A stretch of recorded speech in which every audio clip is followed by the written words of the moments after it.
প্রশংসা আল্লাহর জন্য, যে আল্লাহর অশেষ কৃপায় অশেষ মেহেরবানিতে দুনিয়ার সমস্ত কাজ হতে ফারেক হয়ে আল্লাহর ফরজ বিধান পালনার্থে জুমআর দিন দুনিয়ার সমস্ত কাজ হতে ফারেক হয়ে পাবনা জেলার অন্তর্গত ঈশ্বরদী থানাধীন আত-তাওহীদ ওয়াস সুন্নাহ জামে মসজিদ কমপ্লেক্সে যে আল্লাহ রাব্বুল আলামিন জুমার দিন উপস্থিত হওয়ার তৌফিক এনায়েত করেছেন, আল্লাহর শুকরিয়া স্বরূপ সকলে বলে আলহামদুলিল্লাহ।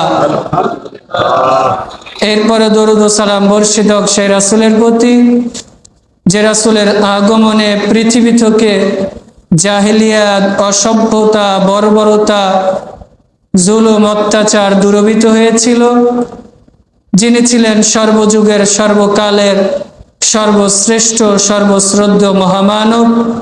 সে রাসূলের প্রতি অগণিত ধারায় দরুদ ও সালাম বর্ষিত হোক।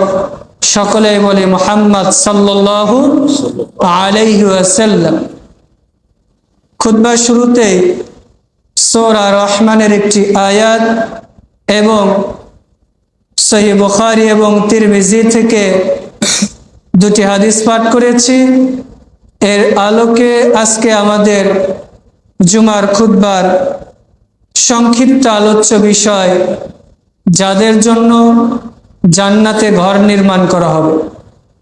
আজকে আমরা জানব যে একজন মানুষ জান্নাতে যাবে বা যাওয়ার চেষ্টা করে। দুনিয়াতে আমরা যারা এসেছি, বিশেষ করে যারা মুসলিম, তাদের প্রত্যেকেরই একমাত্র মাকসুদ, একমাত্র আশা যে আমি জান্নাতে যাব। সে পাপী হোক, জেনাকার হোক, চোর হোক অথবা জালেম হোক না কেন। আপনি বাংলাদেশের সবচেয়ে যে সুদখোর, জেনাকার, তাকেও যদি জিজ্ঞেস করেন যে আপনি কোথায় যেতে চান, এজ এ মুসলিম, সে যদি মুসলিম হয় সে বলবে আমি জান্নাতে যেতে চাই। একজন জেনাকারকেও যদি আপনি জিজ্ঞেস করেন যে আপনি কোথায় যেতে চান, এরপরেও সে বলবে যে আমি জান্নাতে যেতে চাই। যদিও পতিতালয়ের মেয়েটা সে হারাম কাজ করছে, যদিও চোর চুরি করে মানুষের সম্পদ আত্মসাৎ করছে, যদিও ঘুষখোর, সুদখোর অবৈধ সম্পদ উপার্জন করছে, এরপরেও তার মনের কুঠারে একটা কথা সবসময় প্রতিধ্বনি হয় যে আমাকে মৃত্যুবরণ করতে হবে, আর আমাকে মৃত্যুর পরে যে জীবন, সেই জীবনে জান্নাতে যেতে হবে। এই যে এখানে আমরা যারা উপস্থিত হয়েছি, আমাদের কেউ কি কোনো সময় মনের ভুলেও আমরা বলি যে আমরা জান্নাতে যাব না, জাহান্নামে যাব? কেউ বলি? একজন হিন্দুকেও যদি আপনি জিজ্ঞেস করেন যে তুমি যে তোমার ভগবান, তোমার দেবতার পূজা করো, এইটা করে তুমি কোথায় যেতে চাও? ও বলবে আমি স্বর্গে যেতে চাই। তো স্বর্গ বলুক আর জান্নাত বলুক, যেটাই বলুক না কেন, ওর মাকসাদ, ইচ্ছে, ও কোথায় যাবে? জান্নাত। আপনি একজন ইহুদিকে জিজ্ঞেস করেন, খ্রিস্টানকে জিজ্ঞেস করেন, দুনিয়াতে যাকেই আপনি জিজ্ঞেস করবেন, শুধুমাত্র যারা নাস্তিক রয়েছে, যারা আল্লাহকে বিশ্বাস করে না, 100 কোটি মানুষ, এরা বাদ দিয়ে পৃথিবীতে বাকি যে 700 কোটি মানুষ আছে, প্রত্যেকটা মানুষ কোন একটা ধর্ম, কোন একটা দিনকে বিশ্বাস করে, আর বিশ্বাস করার ফলে সে জান্নাতে যেতে চায়। এই যে আমরা যারা আছি, আমরা কোথায় যেতে চাই বলেন? মসজিদে এসেছি জান্নাতে যাওয়ার জন্য নাকি জাহান্নামে যাওয়ার জন্য? আমরা সঠিক মানহাজ গ্রহণ করেছি, এর উপর চলার চেষ্টা করি, জান্নাতে যাওয়ার জন্য নাকি জাহান্নামে যাওয়ার জন্য? আমরা ভ্রান্ত ফেরকা, ভ্রান্ত আকীদা, ভ্রান্ত মতাদর্শ ছেড়ে হকের পথে এসেছি, জান্নাতে যাওয়ার জন্য নাকি জাহান্নামে যাওয়ার জন্য? জান্নাত। আল্লাহ আমাদের কবুল করুন, আমিন। তো আজকে আমরা জানবো, প্রথমে সংক্ষেপে আমরা আলোচনা করব যে জান্নাত কাকে বলে, জান্নাতের মধ্যে মানুষ কি নিয়ামত পাবে। এরপরে আমরা জানবো যে কি কি আমলের মাধ্যমে কোন ব্যক্তিদের জন্য আল্লাহ জান্নাতে খাস করে ঘর তৈরি করে রেখেছে। এই বিষয়গুলো আমরা সামনে রেখে সংক্ষিপ্ত আলোচনার চেষ্টা করবো ইনশাআল্লাহ। আমা তাওফিক ইল্লা বিল্লাহি আলাইহি তাওয়াক্কালতু ওয়া ইলাইহি উনি। জান্নাত আরবি শব্দ, এর আবিধানিক অর্থ হচ্ছে বাগান, বাগিচা অথবা সুসজ্জিত স্থান। ইসলামের শরিয়াতের পরিভাষায় একজন মুমিন ব্যক্তি যখন আল্লাহর বিধান পালন করবে এবং সে অনুযায়ী জীবন পরিচালনা করে সে পরকালে মৃত্যুর পরে যে অনন্তকাল শান্তির যে আবাসস্থলে বসবাস করবে, এটিকেই জান্নাত বলে। তাহলে আমরা মৌলিকভাবে বুঝলাম যে একজন মুসলিম ব্যক্তি যে দুনিয়াতে হালাল হারাম বেঁচে চলবে এবং পরকালে সেই স্থায়ীভাবে আল্লাহর কাছ থেকে যে গিফট বা পুরস্কার হিসাবে শান্তির আবাস যেটা পাবে, সেটাকেই মূলত জান্নাত বলা হয়। তা আল্লাহ রাব্বুল আলামিন পবিত্র কোরআনে একাধিক জায়গায় জান্নাতের কথা উল্লেখ করেছে। বিশেষ করে আল্লাহ রাব্বুল আলামিন সূরা নাবার 31 থেকে 35 আয়াতে বলছেন, ইন্নালিল মুত্তাকিনা মাফাজা। আল্লাহ বলছেন, নিশ্চয় যারা মুত্তাকি, যারা আল্লাহকে ভয় করে, যারা তাকওয়াবাদ, যারা পরহেজগার, যারা দিনদার, যারা দিনের বিধান মেনে চলে, যারা হালাল হারাম মেনে চলে, এই সমস্ত ব্যক্তি ইন্নাল মুত্তাকিনা মাফাজা, তাদের জন্য রয়েছে পরকালে সফলতা। তো সফলতা কি? আল্লাহ বলছেন হাদাইকা ওয়া আনাবা, সেই যে সাফল্যের স্থান, সফলতার স্থান, তার পুরস্কার হিসাবে আল্লাহ রাব্বুল আলামিন দিবেন। সেখানে তাদের জন্য বাগ বাগিচা রয়েছে, কাওয়াইবা আতরাবা, তার মধ্যে আল্লাহ রাব্বুল আলামিন নব্য বয়স্ক তরুণী যুবতী সুন্দর স্ত্রী তাদের জন্য আল্লাহ দান করবে বলে সুবহানাল্লাহ। এরপর আল্লাহ রাব্বুল আলামিন বলতে বলতে বলছেন যে লা ইয়ামুতু ফিহা ওয়া লা ইয়াহইয়া, এই জান্নাতের মধ্যে যখন সে থাকবে সে এমন জীবন লাভ করবে যেখানে সে মরবেও না, আবার সেখান থেকে ফিরেও আসবে। এই যে আমরা দুনিয়াতে অবস্থান করছি, হয়তো কারো 30 বছর, 40 বছর, 50 বছর, 100 বছর, এরপরে কি আমরা মরে যাব নাকি সারা বছর বেঁচে থাকবো? কিন্তু জান্নাতের যে জীবন অথবা জাহান্নামের যে জীবন, এটার কি নির্দিষ্ট সীমা আছে যে 100 বছর পরে আল্লাহ জান্নাত থেকে বের করে জাহান্নামে দিবে? এমন যে ধরেন আমার দাদার বয়স ছিল 103 বছর বয়সে মারা গেছে, আল্লাহ থেকে জান্নাতবাসী করুন। তো আমার আব্বার প্রায় 67, প্রায় 60 বছরের মতো বয়স, তো আব্বা বেঁচে আছে আমার 28 বছর। তো আমি কি মনে করেছি যে আমার দাদা 104 বছর বেঁচে ছিল, তার মানে আমার আব্বার এখন প্রায় 60 বছর, তো আব্বার সমান বাঁচতে গেলে তো এখনো 32 বছর বাঁচতে হবে, এরকম কি?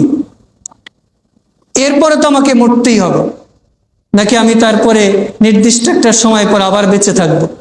বাঁচার উপায় আছে?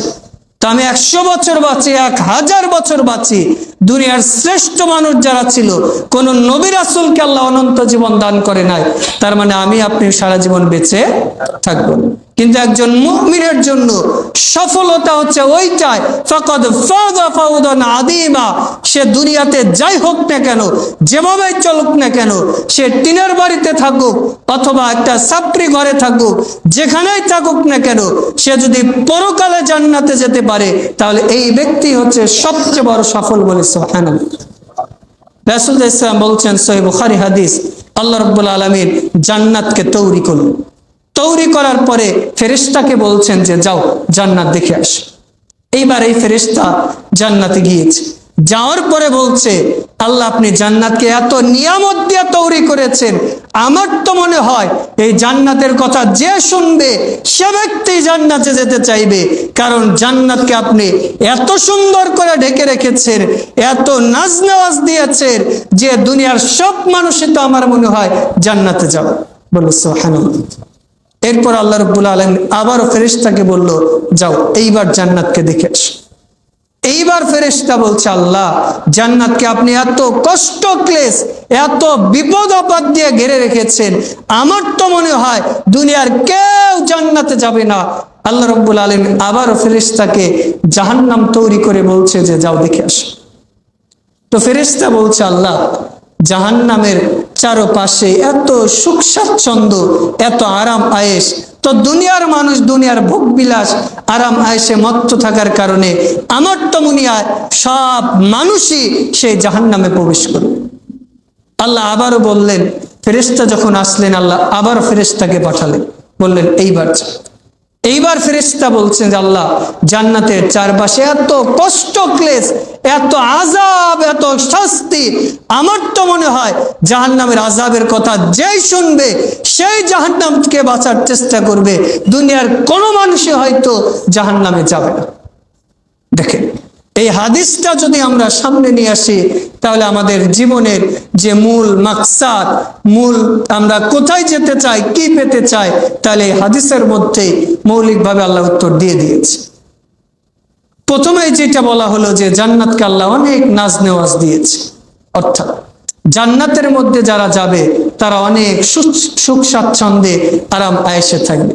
এরপরে যখন গেলেন তখন বললেন যে চারদিকে এত কষ্ট, আমার তো মনে হয় কেউ জান্নাতে যাবে। রাসূল সাল্লাল্লাহু আলাইহি ওয়াসাল্লাম এটাই বলছেন যে আমি যখন জান্নাতের দিকে তাকালাম, ইত্তালাতু ফিল জান্নাহ ফারাইতু আকসার আহলিহা ফাকরা, আমি জাহান্নামের দিকে তাকিয়েছি, দেখেছি, আমি জান্নাতের দিকে তাকালাম, তাকানোর পরে দেখলাম জান্নাতে যারা গিয়েছে তার অধিকাংশ মানুষই দরিদ্র। বলে সুবহানাল্লাহ। এরপর রাসূল ইসলাম বলছেন যে আমি যখন জান্নাতের দিকে তাকালাম, দেখলাম জান্নাতের চারদিকে কষ্ট ক্লেশ দ্বারা ভরে রাখা হয়েছে। এরপর রাসূল ইসলাম বলছেন মাউজুন সাউতুন ফিল জান্নাহ, রাসূল ইসলাম বলছেন হুজিবাতুন নারু বিশ-শাহওয়াতি ওয়া হুজিবাতুল জান্নাহ বিল মাকারি, রাসূল ইসলাম বলছেন যে জান্নাতকে ঢেকে রাখা হয়েছে বিভিন্ন বালা মুসিবত দ্বারা, কষ্ট ক্লেশ দ্বারা, আর জাহান্নামকে ঘিরে রাখা হয়েছে মানুষের প্রবৃত্তি যা চায়, মানুষের মন যা চায়, মানুষের খেয়াল খুশি মতো যদি কেউ চলে তাহলে সে জাহান্নামে যাবে। বলে নাউজুবিল্লাহ। দেখেন রাসূল ইসলাম বললেন যে জান্নাতের চারপাশে কষ্ট ক্লেশ তারা ঘিরে রেখেছে, অর্থাৎ জান্নাতে যেতে হলে আপনাকে আমাকে কঠোর পরিশ্রম করতে হবে। কঠোর পরিশ্রম অর্থাৎ আল্লাহ যেভাবে আমাকে আপনাকে চলতে বলেছেন, যেভাবে ইবাদত করতে বলেছেন, যেইভাবে যে আমল করতে বলেছে সেটাই আমাকে আপনাকে করতে হবে। কারণ রাসূল ইসলাম বলছেন যে দুনিয়াটা হচ্ছে সিজনুল মুমিন, মুমিনের জন্য জেলখানা সমতুল্য, ওয়া জান্নাতুল কাফির, আর যারা কাফের রয়েছে তাদের জন্য এই দুনিয়ার জীবন জান্নাতের মতো। তো জেলখানার মধ্যে যখন আমরা যাই, জেলখানার মধ্যে কি ইচ্ছা মতো চলতে দেয়? আপনার মন চাচ্ছে পেশাব করবেন, মন চাচ্ছে বাড়িতে যাবেন, মন চাচ্ছে স্ত্রীর পরিবারকে সময় দিবেন, জেলখানায় ইচ্ছা মতো চলা যায়? তার মানে একজন মুমিনের এই দুনিয়ার জিন্দেগিটাও এরকম। সে মন চাইলে খেতে পারবে না, সে মন চাইলে চলতে পারবে না, সে মন চাইলে স্ত্রীর কাছে যেতে পারবে না। ইসলামের যে সীমারেখা রয়েছে, ইসলামের যে নিয়ম রয়েছে, সে অনুযায়ী তাকে চলতে হবে। একজন মুসলিম ব্যক্তি সে যদি আসলেই জান্নাতে যেতে চায়, সে যখন মসজিদে ঢুকবে ইচ্ছা মতো ঢুকতে পারবে? তাকে সুন্নাহ পদ্ধতি অনুযায়ী ঢুকতে হবে। একজন মুসলিম ব্যক্তি সে যদি জান্নাতে যেতে চায়, তার স্ত্রীর কাছে যেতে হলে সুন্নাহ পদ্ধতিতে যেতে হবে। একজন মুসলিম ব্যক্তি সে যদি জান্নাতে যেতে চায়, যখন সে খাবার খাবে সুন্নতি পদ্ধতিতে খেতে হবে। একজন মুসলিম এই ব্যক্তি যদি জুমার সালাত আদায় করতে চায়, তাহলে তার নিজের ইচ্ছা মতো না, আল্লাহ এবং রাসূল যা পদ্ধতিতে দিয়েছে সেই অনুযায়ী তাকে চলতে হবে। আর একজন ব্যক্তি সে জান্নাতে যেতে চায় না, জাহান্নামে যাবে, তাহলে কি নির্দিষ্ট নিয়ম মানতে হবে? যে ওকে ডান পা দিয়ে মসজিদে ঢুকতে হবে, খাওয়ার সময় ডান হাত দিয়ে খেতে হবে, স্ত্রীর কাছে গেলে দোয়া বলতে হবে, রাতে ঘুমানোর সময় দোয়া পড়ে ঘুমাতে হবে। তার মানে ওর মন যা চায় সেভাবেই ও চলতে পারে। তো মন যেটা চায় সেইভাবে যে চলবে তার স্থান কোথায় হবে? জাহান্নাম। আর যে রাসূল সাল্লাল্লাহু আলাইহি ওয়াসাল্লামের বিধান অনুযায়ী, ইসলামের বিধান অনুযায়ী চলবে, সে কোথায় যাবে? জান্নাত। কারণ জান্নাত তো এমন জিনিস না যে দুনিয়ার টাকা পয়সা দিয়ে কিনা যায়। জান্নাত তো এমন জিনিস না যে দুনিয়ার ক্ষমতা দিয়ে, দাপট দিয়ে সেটা অর্জন করা যায়। রাসূল সাল্লাল্লাহু আলাইহি ওয়াসাল্লাম সহিহ বুখারীর 3780 নম্বর হাদিসে বলছেন, হাদিসে কুদসি, আল্লাহ রাব্বুল আলামিন বলছেন আ'দাতু লি'ইবাদিস সালিহিন, আমি আমার নেক বান্দা, আল্লাহর বান্দা, মুমিন বান্দাদের জন্য এমন জান্নাত লিখেছি, লা উদুনুন সামিয়াত, এই জান্নাতের বিবরণ কান কোনোদিন শোনেনি, ওয়ালা কদর আলা কলবি বাশার, মানব হৃদয় কখনো কল্পনা করেনি, এবং এমনকি মানুষের চোখ কখনো সে জিনিসটা অবলোকন করেনি বা দেখেনি। বলি সুবহানাল্লাহ। দেখেন আমরা অনেক সময় চোখ দিয়ে অনেক কিছু দেখি না, কিন্তু সেটা আমরা কান দিয়ে শুনতে পাই, আছে না? যে চোখ দিয়ে কি সবকিছু আমরা দেখতে পাই? এই যে করোনা ভাইরাস এসেছিল, এটি কি আমরা চোখ দিয়ে দেখতে পেয়েছি? অথবা এই যে টাইফয়েডের টিকা দেওয়া হচ্ছে, যদিও এটা নেগেটিভ পজিটিভ আছে, তবে আপনাদের দ্বীনী ভাই হিসেবে আপনাদের নাসিহা যে বাংলাদেশে যে পরিমাণ টাইফয়েড হয় সেটা বাংলাদেশের ডাক্তারদের বিশ্লেষণ অনুযায়ী শতকরা 1 জনের হওয়ার সম্ভাবনা আছে।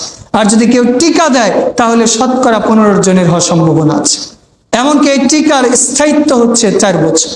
তাহলে টিকা দেওয়া ভালো নাকি না দেওয়াই ভালো, এটা যারা জ্ঞানী আছেন তারা চিন্তা করবে।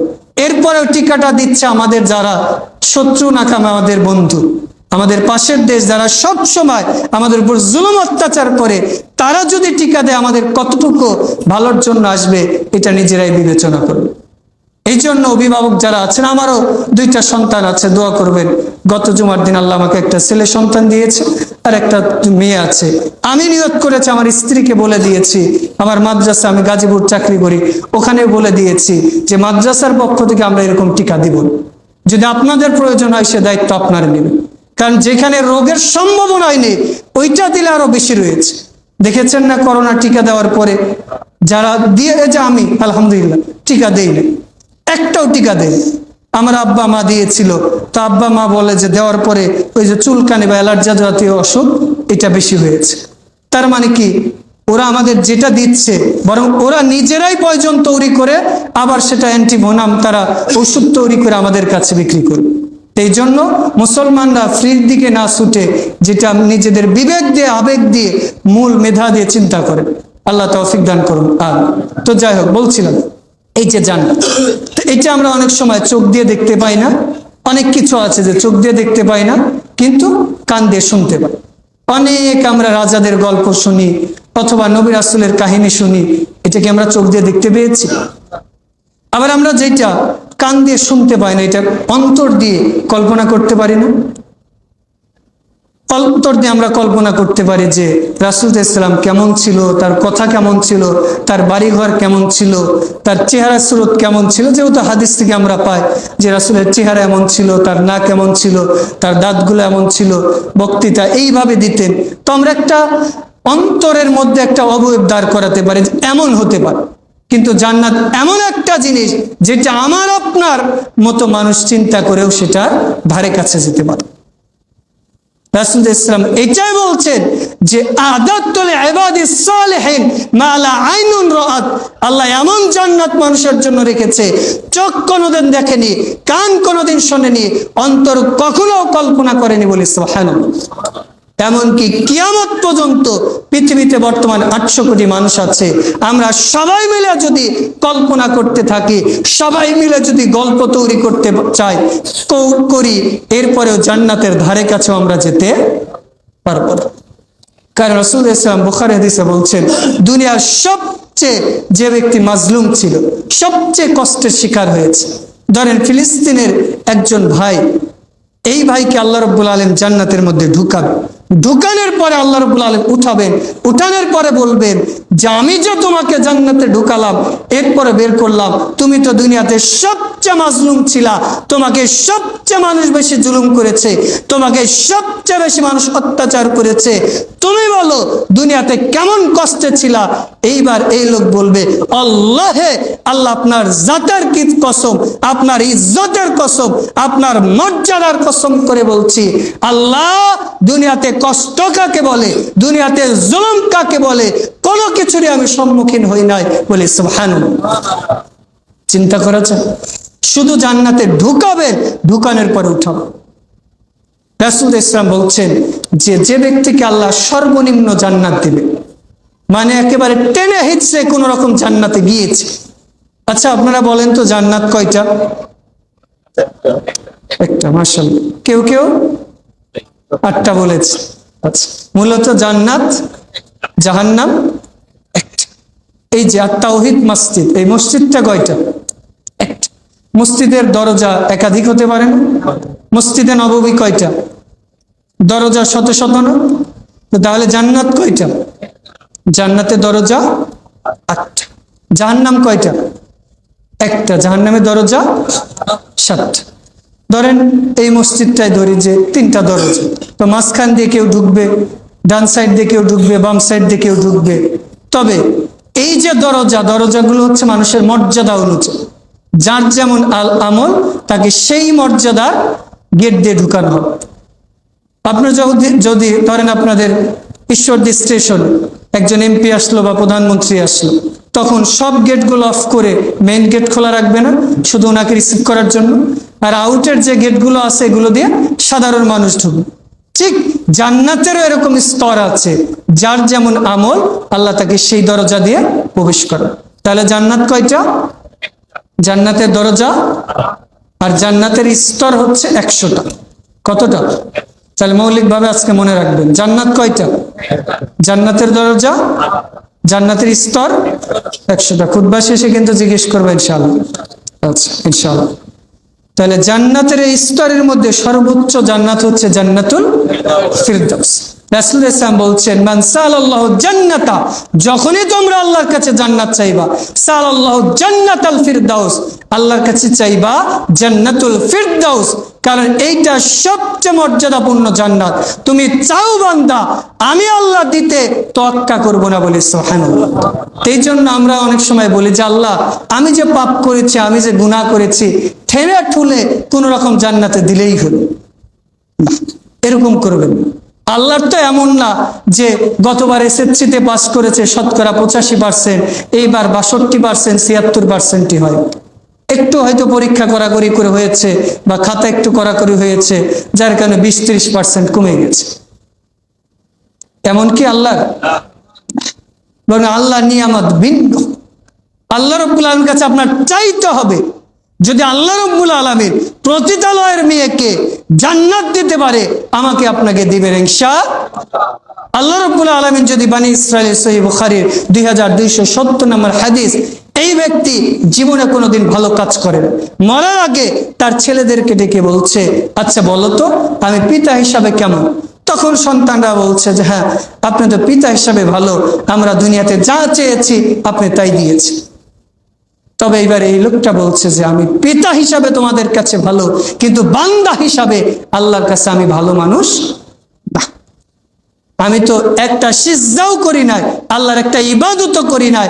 আল্লাহ যদি আমাকে ধরতে পারে, এমন শাস্তি দিবেন, দুনিয়ার অন্য কোনো মানুষকে এত শাস্তি দিবেন না। তো সন্তানরা বলছে তাহলে কি করতে হবে? এইবার পিতা বলছে যে তাহলে তোমরা আমাকে পুড়িয়ে দিবা, পুড়িয়ে দেওয়ার পরে ছাই করে কিছু ছাই বাতাসে উড়িয়ে দিবা, আর কিছু ছাই পানিতে ভাসিয়ে দিবে। তাহলে কি হবে? আল্লাহ আমাকে ধরতে পারবে। আচ্ছা বলেন তো, আল্লাহ ধরতে পারবে কি পারবে না? ইনশাআল্লাহ। তো কিয়ামতের মাঠে যখন আল্লাহ রাব্বুল আলামিন ওই ব্যক্তির নাম ধরে ডাকবে, এই লোকটা উপস্থিত হবে। উপস্থিত হওয়ার পরে আল্লাহ তো জানেন আলিমুল গায়ব, এরপরে জিজ্ঞেস করবেন কেন তুমি এই কাজ করেছো? তখন ওই ব্যক্তি বলবে, আল্লাহ আমি দুনিয়াতে কোনো ভালো কাজ করি নাই, তবে আমার ঈমান ছিল, ইয়াকিন ছিল যে আপনি যদি আমাকে ধরতে পারেন, আমাকে এমন শাস্তি দিবেন যেটা আমার সহ্য করার মতো ক্ষমতা নেই।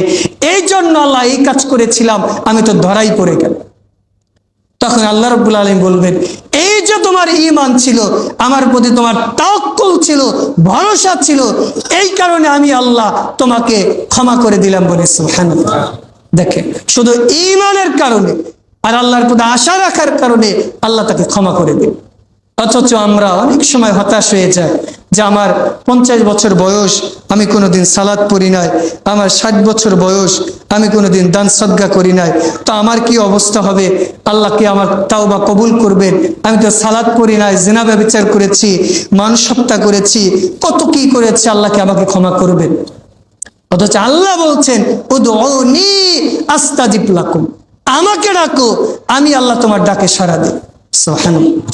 এমনকি রাসূল সাল্লাল্লাহু আলাইহি ওয়াসাল্লাম সহিহ বুখারী হাদিসে বলছেন, যখন কোনো বান্দা তার অতীতের পাপের কারণে অনুতপ্ত হয়ে অনুশোচনা বোধ করে, এরপর আল্লাহর কাছে তাওবা করে ক্ষমা চায়, আল্লাহ রাব্বুল আলামিন বলছেন আমি ওই ব্যক্তিকে ক্ষমা করতে এত পছন্দ করি, এত খুশি হই, অন্য কোনো ইবাদতে এত খুশি হই। সুবহানাল্লাহ।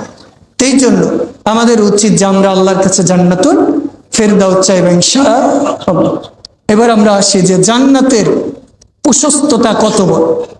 রাসূল ইসলাম বলছেন যে জান্নাতের মধ্যে একটা গাছ আছে, এই গাছটার ছায়াটা এত বড় যে একটা দ্রুতগামী ঘোড়া যদি 100 বছর দৌড়াতে থাকে, এরপরেও গাছের ছায়া শেষ করতে পারবে না। সুবহানাল্লাহ।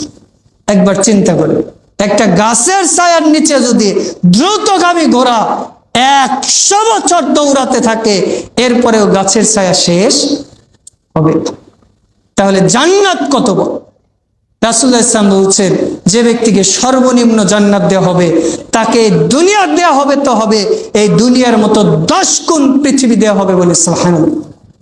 যাকে সর্বনিম্ন জান্নাত দেওয়া হবে, ওই লোক বলবে, আল্লাহ আপনি আমাকে এত বড় জান্নাত দিয়েছেন, হয়তো আর কাউকে এত বড় জান্নাত দেন। সুবহানাল্লাহ। ওই যে ব্যাঙ যখন কূপের মধ্যে থাকে, ও মনে করে যে আমি মনে হয় গোটা পৃথিবীর রাজা। তো সর্বনিম্ন যাকে জান্নাতে আল্লাহ দিবে, সে মনে করবে যে আল্লাহ আমি তো সবচেয়ে বড় জান্নাতে আছি, তাহলে যারা জান্নাতুল ফিরদাউসে থাকবে তাদের স্তর কেমন হবে? সুবহানাল্লাহ। রাসূলুল্লাহ সাল্লাল্লাহু আলাইহি ওয়াসাল্লাম বলছেন যে এক জান্নাতে আর এক স্তরের জান্নাতীদের এইভাবে তাকাবে, ওই উপরের স্তর জান্নাতীরা হেলান দিয়ে বসে থাকবে। তখন সাহাবীরা বলছে, আল্লাহ রাসূল, এই যে জান্নাত এত সুন্দর প্রাসাদে থাকবে, এরা তো মনে হয় নবী রাসূল সিদ্দিক সালেহীন তারা। তখন রাসূলুল্লাহ সাল্লাল্লাহু আলাইহি ওয়াসাল্লাম বলছেন, যা, এটা তোমাদের মতো মানুষ, একজনের জান্নাতের স্তর আরেকজনের স্তর থেকে মর্যাদার কারণে এত দূরত্ব হবে যে একজন আরেকজনের জান্নাতের দিকে তাকিয়ে থাকবে আর মনে করবে যে ওই জান্নাত যদি আমার হতো। সুবহানাল্লাহ। চিন্তা করেন তাহলে জান্নাত কেমন যে। রাসূলুল্লাহ সাল্লাল্লাহু আলাইহি ওয়াসাল্লাম বলছেন যে জান্নাতের মধ্যে একটা চাবুক রাখার জায়গা, খায়রুম মিনাদ দুনিয়া মা ফিহা, সারা পৃথিবী এবং তার মধ্যে যা কিছু আছে, চাবুক রাখার জায়গার যতটুকু মূল্য সারা দুনিয়ার মূল্য ততটুকু। একটা চাবুক রাখতে কতটুকু জায়গা লাগে? একটা চাবুক হয়তো 2.5 ফিট 3 ফিট হয়, সেটা গুছিয়ে রাখলে 6 ইঞ্চি বা 1 ফিট জায়গা লাগে, ধরলাম 1 ফিট। তো জান্নাতের 1 ফিট জায়গার দাম সারা পৃথিবীকে যদি একদিকে করেন, এরপরেও তার ধারে কাছে যাবে। অথচ একবার আপনি চিন্তা করেন এই পৃথিবীর মূল্য কত। আমরা আজ থেকে 1 বছর আগে স্বর্ণ কিনতাম 1 লাখ টাকা বা 1 লাখ টাকা 20,000 টাকা ভরি, অথচ আজকের বাজার যদি আপনি দেখেন প্রায় 1,26,000-এর উপরে, 2,26,000-এর উপরে 1 ভরি সোনার। তো 1 ভরি স্বর্ণের দাম যদি 2 লক্ষ টাকা হয়, তাহলে সারা বাংলাদেশে কত ভরি স্বর্ণ, সারা পৃথিবীতে কত ভরি স্বর্ণ আছে। যদি এই ঈশ্বরদী শহরের মতো জায়গায় 1 কাঠা জায়গার দাম যদি 10 লক্ষ টাকা হয়, তাহলে ঢাকা বনানীতে 1 কাঠা জায়গার দাম কত লক্ষ টাকা। যদি ঢাকাতে 1 কাঠা জায়গার দাম যদি 50 লক্ষ বা 1 কোটি টাকা হয়, তাহলে আপনি আমেরিকাতে ক্যালিফোর্নিয়াতে 1 কাঠা জায়গার দাম কত? সেইখানে যদি 1 কাঠা জায়গার দাম যদি ধরলাম 500 কোটি টাকা, তাহলে সারা পৃথিবীর দাম কত হবে? সারা পৃথিবীতে টাকা পয়সা, ধন সম্পদ, হীরা জহরত, খনিজ পদার্থ সব যদি একসাথে করা হয়, একটা চাবুক রাখার যে জায়গার দাম কতটুকু? সুবহানাল্লাহ। রাসূলুল্লাহ সাল্লাল্লাহু আলাইহি ওয়াসাল্লাম বলছেন যে জান্নাতের কোন একজন হুর যদি জান্নাতের দিকে একবার তাকায়, সারা পৃথিবী সুগন্ধে পরিপূর্ণ হয়ে যাবে বলে। সুবহানাল্লাহ।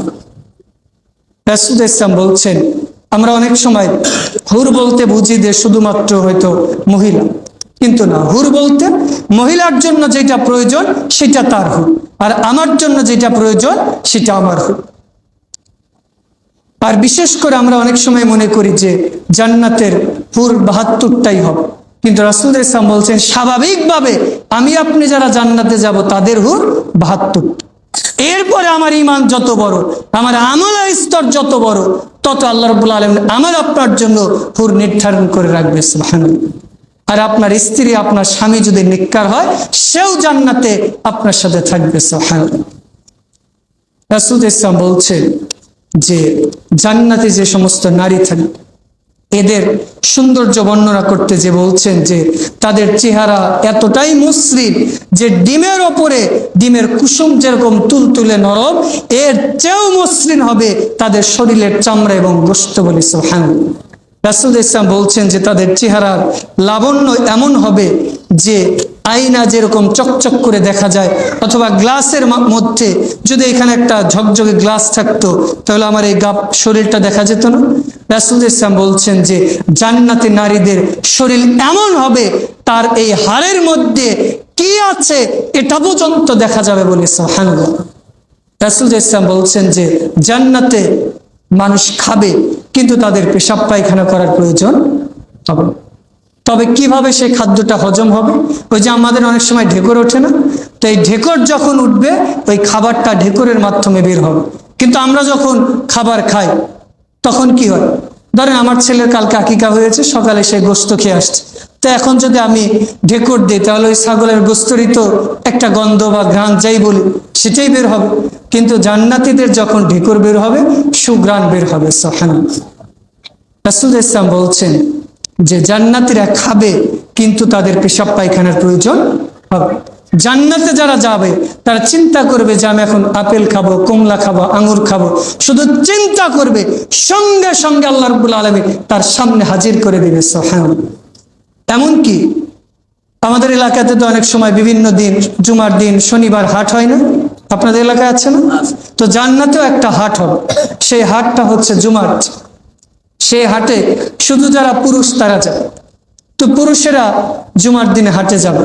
তো সেই হাটে কিন্তু আমাদের গরু, ছাগল, হাঁস, মুরগি এটা বিক্রি হবে। জান্নাতে যাবে, যাওয়ার পরে তারা হাট ঘোরাফেরা করে চলে আসবে। আসার পর তার স্ত্রীরা বলবে, আল্লাহর কসম করে বলছি আপনি হাটে যাওয়ার আগে আপনার চেহারা যেমন ছিল, এখন আল্লাহ রাব্বুল আলামিন আপনার চেহারা, আপনার লাবণ্য 1000 গুণ বৃদ্ধি করে দিয়েছে বলে সুবহানাল্লাহ। স্বামী এসে বলবে যে আল্লাহর কসম করে বলছি ইতিপূর্বে তোমার চেহারার যত লাবণ্য ছিল আল্লাহ রাব্বুল আলামিন তোমার চেহারার লাবণ্য এর চেয়ে আরো 1000 গুণ বাড়িয়ে দিয়েছে বলে সুবহানাল্লাহ। এইভাবে জান্নাতীদের আল্লাহ রাব্বুল আলামিন সৌন্দর্য বাড়াতে থাকবে। আর জান্নাতে যারা থাকবে তাদের বয়স সীমা হবে 22 থেকে 23। কোন কোন হাদিস থেকে পাওয়া যায় 20 থেকে 25, 26 বা 30 বছর।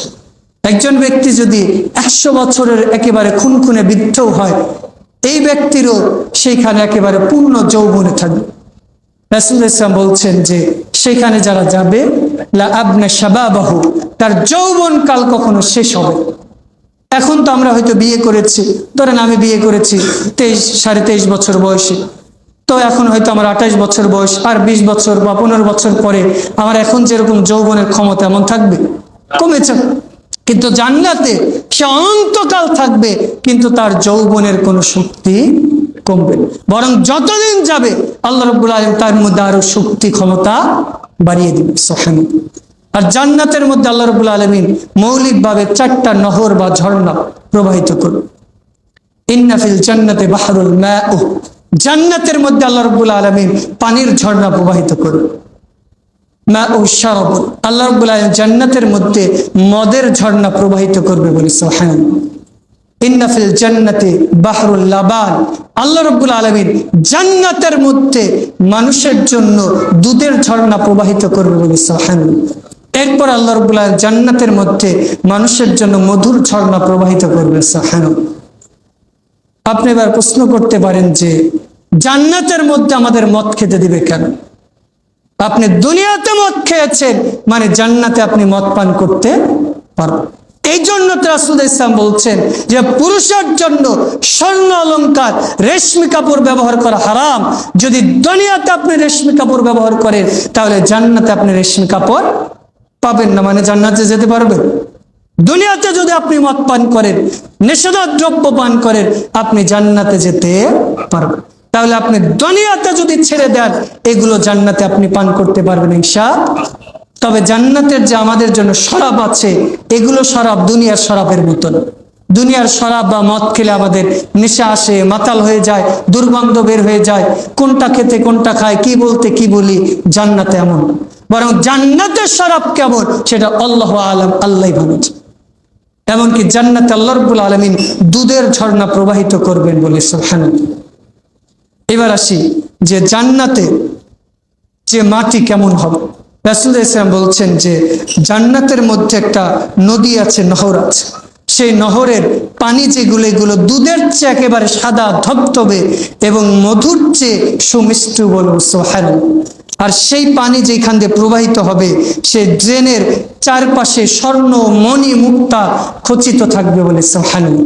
আর নিচের দিকে যেটা মাটি সেটা হচ্ছে জাফরানের মতো সুঘ্রাণযুক্ত হবে বলে সুবহানাল্লাহ। রাসূল ইসলাম বলছেন যারা মুমিন তাদেরকে হাউদে কাউসারের পানি পান করানো হবে। যদি একবার কেউ পানি পান করে সে কখনো পিপাসিত হবে না। সুবহানাল্লাহ। এই যে জান্নাত, এই জান্নাতে আমাদের যাওয়ার প্রয়োজন আছে কি না? তাহলে জান্নাতে যেতে হলে আল্লাহর যে ইবাদত বন্দেগী এগুলো করতে হবে নাকি শুধু জান্নাতে যাব এই বললেই হবে? এই যে আপনাদের পাশে যেহেতু কুষ্টিয়া, সম্ভবত লালন শাহ পূজাই বলি আমি, শুরু হয়ে গেছে, হয়তো কেউ কষ্ট পেতে পারে। তো লালন শাহ সে নিজে মুসলিম ছিল না অমুসলিম ছিল, তার নিজের ধর্মীয় কোনো পরিচয় নেই, অথচ আমরা মুসলিম নামধারী হয়ে তাদের পিছনে ঘুরে বেড়াই। ট্রেনে আসার সময় দেখলাম সাদা কাপড় পরে তাদের ওইদিকে যাচ্ছে, অথচ সে নিজেকে মুসলিম বলে দাবি করতো না, সে কোনো ধর্মেরই অনুসরণকারী ছিল না, তার পিছনে আমরা ঘুরে বেড়াচ্ছি। তার এই সমস্ত ভ্রান্ত কুফরি মতবাদ, লালন মতবাদকে আমরা এগুলো বুকে ধারণ করছি। এমনকি গান বাজনার মাধ্যমে কিছু বক্তাও আছে ওয়াজের মাধ্যমে তার সেই গানগুলোকে প্রমোট করছে না। এই জন্য আপনারা যদি কেউ তাকে মুহাব্বত করে থাকেন, ভালোবেসে থাকেন, রাসূল ইসলামের ভাষা অনুযায়ী যার সাথে যার মুহাব্বত কিয়ামত তার সাথে, যার ধর্মীয় কোনো পরিচয় ছিল না, যার কোনো ব্যক্তিত্ব ভারত্ব বলতে কিছু ছিল না, সেই ব্যক্তিকে যদি আপনি অনুসরণ করেন, অথচ পৃথিবীর শ্রেষ্ঠ মানুষ মুহাম্মদ সাল্লাল্লাহু আলাইহি সাল্লাম, তার অনুসরণ বাদ দিয়ে আমরা ব্যক্তির অনুসরণ করছি, মানুষের অনুসরণ করছি, অথবা নির্দিষ্ট তরিকার অনুসরণ করছি। এই যে আমরা মানুষের তরিকা, পথ, পদ্ধতি অনুসরণ করছি, এগুলো অনুসরণ করে কি আদৌ জান্নাতে যাওয়া সম্ভব? না।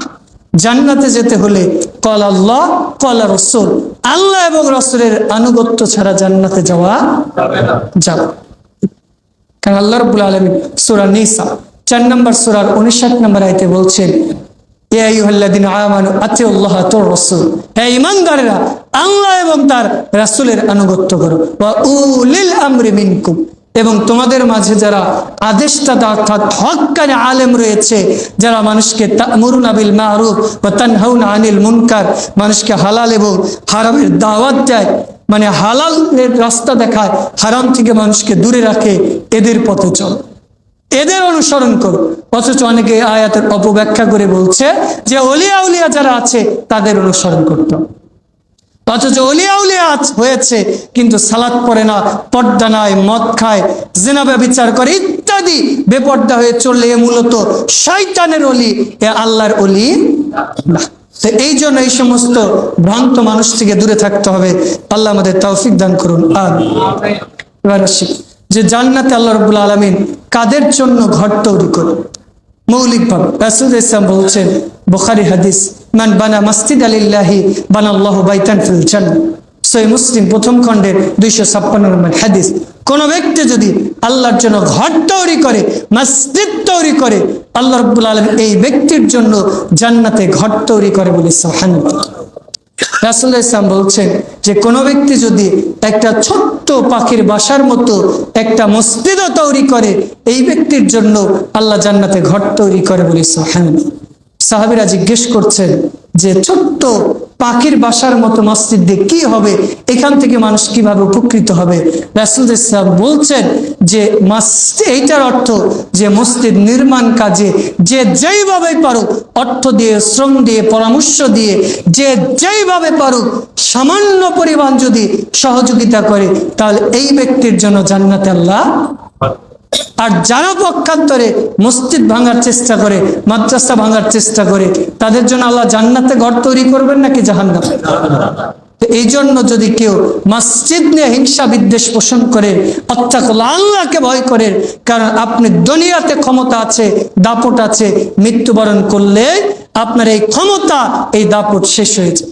আল্লাহ হেফাজত করুন। আর রাসূল ইসলাম বলছেন সহিহ বুখারীর প্রথম খণ্ডের 660 নম্বর হাদিস, সাবাতুন ইদিল্লুহুমুল্লাহু ফি দিল্লি লা দিল্লা ইল্লা দিল্লুহু, রাসূল ইসলাম বলছেন যে কিয়ামতের দিন আল্লাহর আরশের নিচে 7 শ্রেণীর ব্যক্তি ছায়া পাবে, এছাড়া কোনো ব্যক্তি আল্লাহর আরশের নিচে ছায়া পাবে না। তার অন্যতম হচ্ছে যে ব্যক্তির অন্তর সবসময় মসজিদের সাথে লটকানো থাকে, অর্থাৎ সে মসজিদকে ভালোবাসে, মসজিদের উন্নয়নের জন্য চিন্তা ফিকির করে, জুমার সালাত আদায় করেছে, সে চিন্তা করছে যে তাড়াতাড়ি বাড়িতে যেতে হবে, আবার খাওয়া দাওয়া করে আসর সালাতে রক্ত হবে, আসর সালাতে আসতে হবে। সে চিন্তা করছে যে আসর সালাতের আজান তো 3:30টায়, মুয়াজ্জিন এখন আজান দিচ্ছে না, তাড়াতাড়ি যায়, হয়তো মুয়াজ্জিনের কোনো সমস্যা হয়েছে, অথবা মসজিদে একটা ফ্যান নষ্ট হয়েছে, লাইট নষ্ট হয়েছে।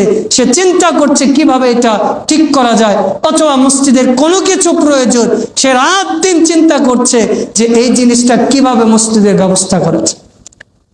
এই সমস্ত ব্যক্তির জন্য আল্লাহ জান্নাতে ঘর তৈরি করে বলে সুবহানাল্লাহ। আচ্ছা, যারা দিনে রাতে 10 অথবা 12 রাকাত সুন্নাত সালাত আদায় করে, এদের জন্য আল্লাহ জান্নাতে ঘর তৈরি করে সুবহানাল্লাহ। সহিহ মুসলিমের 1161 এবং 62 নম্বর হাদিস, রাসূল ইসলাম বলছেন যে কোন ব্যক্তি যদি দিনে এবং রাতে 10 অথবা 12 রাকাত সুন্নাত সালাত আদায় করে, সুন্নাতে মুআক্কাদা, এই ব্যক্তির জন্য আল্লাহ জান্নাতে একটা ঘর তৈরি করে বলে সুবহানাল্লাহ। সেই 10 বা 12 রাকাত কখন? রাকাতাইনে ক্বাবলাল ফজর, 2 রাকাত ফজর সালাতের পূর্বে। তবে কেউ যদি কারণবশত এসে দেখে ফজরের রক্ত শুরু হয়ে গেছে, জামাত শুরু হয়ে গেছে, সে ফজরের সালাত আদায় করবে, এরপরে সে সুন্নাত সালাত আদায় করবে। কিন্তু আমাদের দেশে দেখা যায় ফরজ সালাতের জামাত শুরু হয়েছে, সে সুন্নাত পড়তেই আছে। আমি তাদেরকে এইভাবে উদাহরণ দিই, কেউ মনে কষ্ট পাবেন না বা কেউ খারাপ মনে করবেন না। একজন গাছে উঠেছে লুঙ্গিপুর, তো তার লজ্জাস্থান ঢাকা ফরজ নাকি সুন্নাত? ফরজ। আর হাঁটু ঢাকা সালাতের ক্ষেত্রে ফরজ, কিন্তু স্বাভাবিকভাবে সুন্নাত। এখন আপনি গাছে উঠেছেন, এখানে রাস্তার নিচ দিয়ে মানুষজন যাচ্ছে, তো আপনি চিন্তা করছেন যে আমি সুন্নাত বাঁচাই, তো সুন্নাত বাঁচাতে যে আপনার ফরজ তরফ হয়ে যাচ্ছে। ঠিক আমিও তাদের বলি যে আপনি সুন্নাত বাঁচাতে গেলে কিন্তু আপনার ফরজটাই তো ছুটে যাচ্ছে। অথচ রাসূলুল্লাহ সাল্লাল্লাহু আলাইহি ওয়াসাল্লাম তিরমিজি হাদিসে বলছেন, ইযা উকিমাতিস সালাত লা সালাতা ইল্লা সালাতুল মাকতুবা, যখনই ফরজ সালাতের ইকামত হবে, ফরজ সালাত ব্যতীত দুনিয়াতে আর কোনো সালাত নেই। আপনি আসর সালাতের সময় মসজিদে ঢুকেছেন, জোহর সালাত আদায় করেন নাই, ফরজ আদায় করছেন, তখন আপনার ফরজ শেষ করে জামাতে যুক্ত হন। কিন্তু আসর সালাত শুরু হয়েছে, তাহিয়াতুল মসজিদ আদায় করছেন, একামত হয়ে গেছে, সালাত ছেড়ে দিয়ে আপনাকে ওই জামাতে যুক্ত হতে হবে। এতে কি হবে? প্রথমত আপনি সুন্নাতের অনুসরণ করলেন, দ্বিতীয়ত আপনি ওই সালাত যদি আদায় নাও করেন, নিয়তের কারণে আল্লাহ আপনাকে নেকি দিয়ে দিবেন ইনশাআল্লাহ। ফজর আগে পড়তে পারেন না, পরে পড়ুন, কারণ রাসূলুল্লাহ সাল্লাল্লাহু আলাইহি ওয়াসাল্লাম বলছেন, রাকাতুল ফাজরি খায়রুম মিনাদ দুনিয়া মা ফিহা, ফজরের পূর্বে 2 রাকাত সুন্নাত সালাত সারা দুনিয়া এবং তার মধ্যে যা কিছু আছে সবকিছু হচ্ছে উত্তম বলে সুবহানাল্লাহ।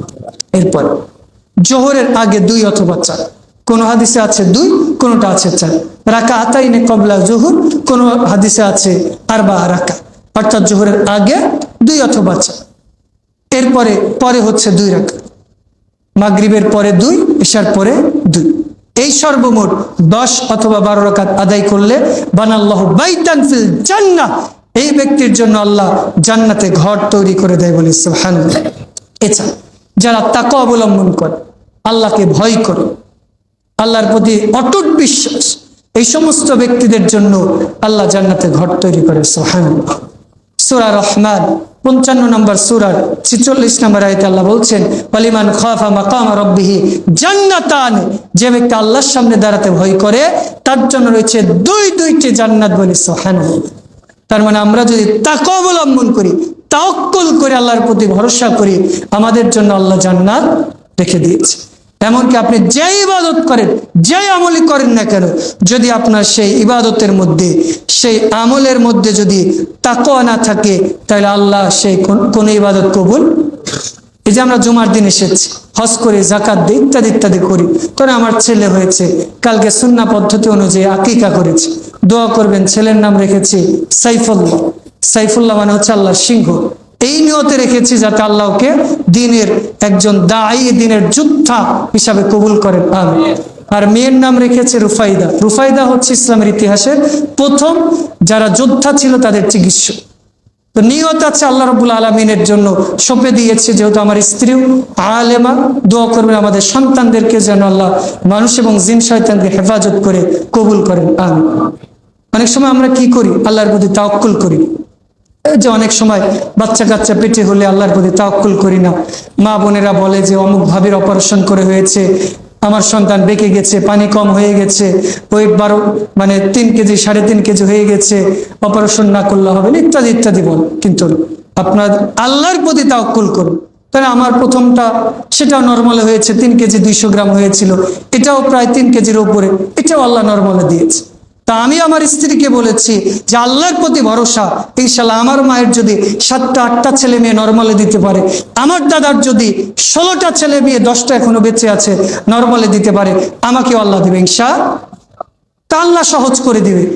আল্লাহ বলছে যে আমি সহজ করে দিয়েছি সন্তান হওয়ার রাস্তাকে, আর আমরা ডাক্তারের উপরে ভরসা করার কারণে আল্লাহ কঠিন করে দিই। এই যে গত 1 বছর আগে আমি গিয়েছিলাম আমার সমস্যার কারণে ডাক্তারের কাছে, ওই ডাক্তার বলছে যে হুজুর, একজন মহিলার পেটে বাচ্চা হয়েছে, 8 মাস বয়স, 8 মাসের মধ্যে সে 9 বার আলটা করেছে। তোর 8 জন ডাক্তারের কাছে যদি পেটই দেখাতে হয়, ওর ছেলে নর্মাল হবে কিভাবে? অথচ আমাদের স্ত্রীদের বলা আছে সন্তান হওয়ার আগ পর্যন্ত যতক্ষণ তোমার নিঃশ্বাস আছে জোরে শব্দ করবো না, বেগানা মানুষ যেন শুনতে না। অথচ তার পেট হাজার হাজার মানুষকে দেখাচ্ছে, ওই পেট থেকে নেক্সট সন্তান হবে কিভাবে? এই জন্য আল্লাহর প্রতি তাওয়াক্কুল করবে যে আল্লাহ যদি গরু ছাগলকে নর্মালে বাচ্চা দিতে পারে, আমাকে আপনাকে দিবে। কি দিবে না? আমার দাদি গল্প করে যে দাদি নাকি যখন ছোট চাচা কাপড় ধুতে গোসল করতে গেছে, কখন হয়ে গেছে দাদি বুঝতেই পারে। ওই যে আগেকার আমাদের দেশে সিরাজগঞ্জে বলে যে বারাবাধা বলে, মানে ঢেকিতে ধানই করতো। দাদি বলছে 2 মণ ধান বাধাই করার পরে পুকুরে গিয়েছে কাপড় ধুতে। অথচ আমাদের মা বোনেরা বাচ্চা হওয়ার পর থেকে বলে যে 3 মাসে এই করা যাবে না, ওই করা যাবে না। এগুলো সব ভাউতাবাজ। বরং নর্মাল ভাবে চলাফেরা করেন। অন্তত আধুনিক বিজ্ঞান কি বলে, নর্মালে বাচ্চা হতে হলে অন্তত এই পেশিটা 40 মিনিটের মতো নর্মাল হাঁটা চলা করতে হবে। স্বাভাবিক কাজকর্ম যেগুলো সেগুলো করা, কিন্তু বসে খাওয়াবেন, দেখবেন আপনার বাচ্চাও হবে না, বিভিন্ন রোগ ব্যাধি হবে। আল্লাহ হেফাজত করেন। আমিন। বিশেষ করে খুতবার সময় শেষের দিকে চলে এসেছি, রাসূল ইসলাম বলছেন কেউ যদি দিনে 10 বার সূরা ইখলাস পড়ে, আল্লাহ এই ব্যক্তির জন্য জান্নাতে ঘর তৈরি করে। সুবহানাল্লাহ। হাদিসটা রয়েছে মুসনাদ আহমদ 15610 নম্বর হাদিস। এই জন্য চেষ্টা করবে সূরা ইখলাস দিনে এবং রাতের মধ্যে অন্তত 10 বার পড়ে। এরপর রাসূল ইসলাম বলছেন বিপদ আপদে যারা ধৈর্য ধরে সবর করে, আল্লাহ রাব্বুল আলামিন এই ব্যক্তিদেরকে জান্নাতে ঘর দিয়ে দেবে। সুবহানাল্লাহ।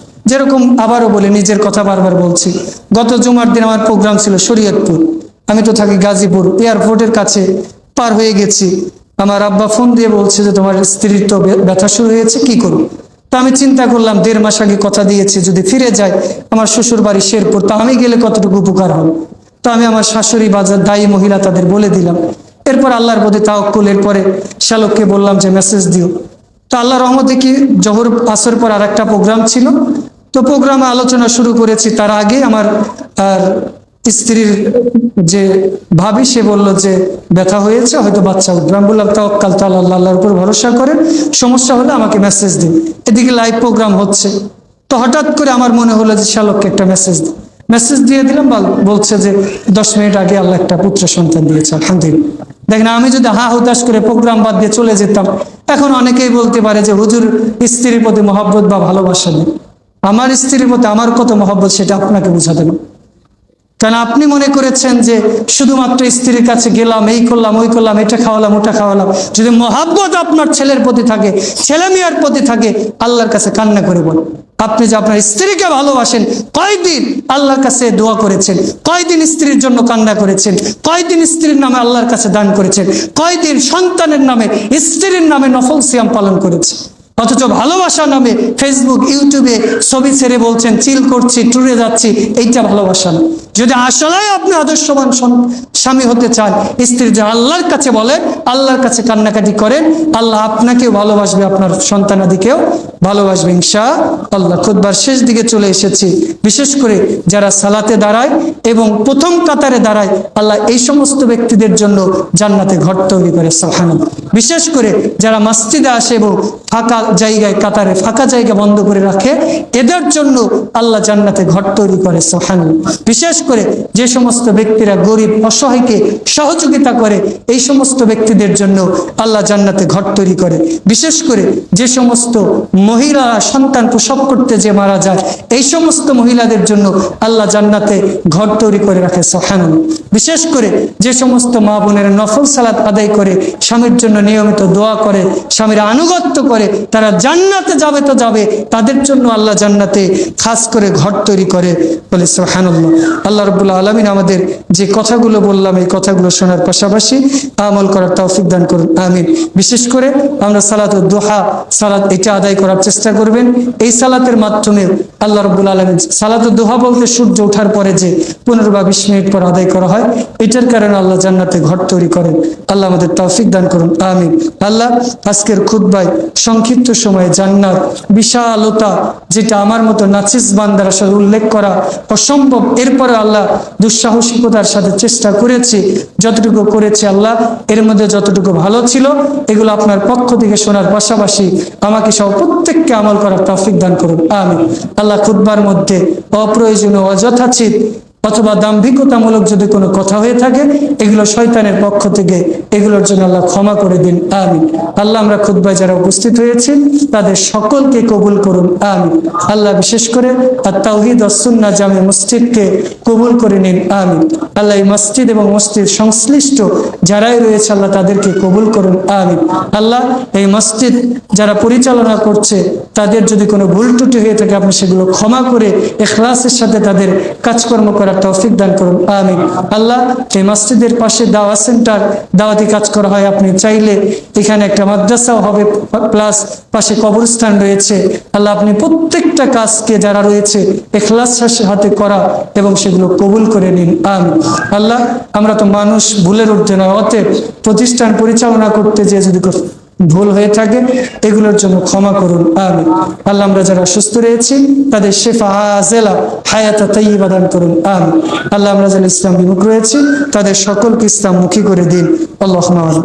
আল্লাহ আমাদের আত্মীয় স্বজন যারা কবর রয়েছে, আমরা জানি না তারা কোন হালাতে রয়েছে, যদি কবর আযাব হয়ে থাকে